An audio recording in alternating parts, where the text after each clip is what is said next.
Well, one of my primary objections to Monster is that they depict Ed Gein as a serial killer. And Ed Gein was not a serial killer. He did murder 2 women.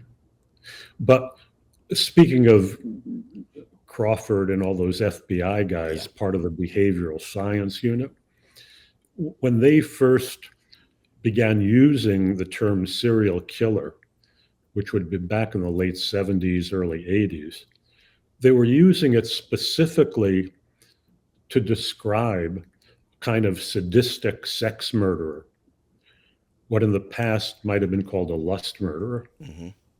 They wanted to differentiate between mass murderers, human time bombs who just, go crazy and kill a lot of people, and what they were suddenly seeing a lot of cases of these sadistic sex killers who derive their perverted pleasure from abducting, torturing, and murdering victims. And that's not who Gein was. The thing about the 2 women he murdered, the tavern keeper Mary Hogan and the hardware store owner Bernice Worden, he executed them very quickly.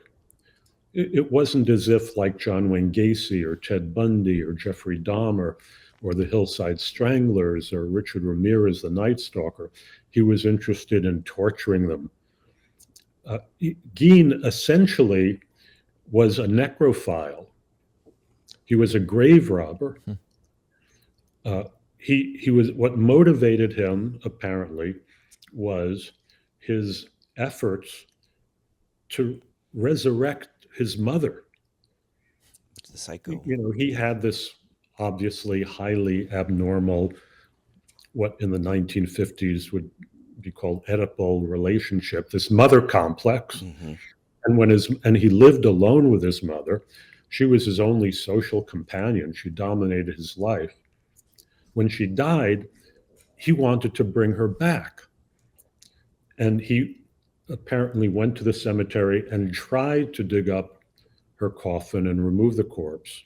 But because the soil in that part of Wisconsin was so sandy, they would often bury coffins in these concrete containers. And he couldn't get to his mother's coffin. So he began to read the obituaries in the local papers. And when some woman, who was his mother's approximate age and stature, would die, he would go to the graveyard at night, dig up the coffin, remove the corpse or parts of the corpse, and take it back to his farmhouse and create all these macabre artifacts out of the body. But essentially he was trying to, again, recreate his mother. Do you think creepy, man? This is so weird. Do you think Mary Hogan was? You think he thought like she's got my mother's qualities, and I'm gonna, absolutely, and make it and have a fresh body. Yeah, same thing with Mary Hogan.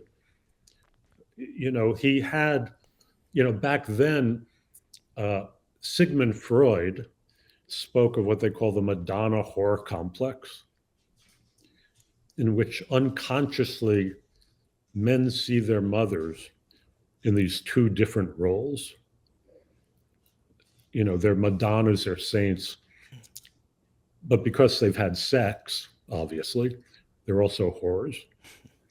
And again, to play armchair psychiatrist, for Ed, Bernice Worden and Mary Hogan were the Madonna and whore.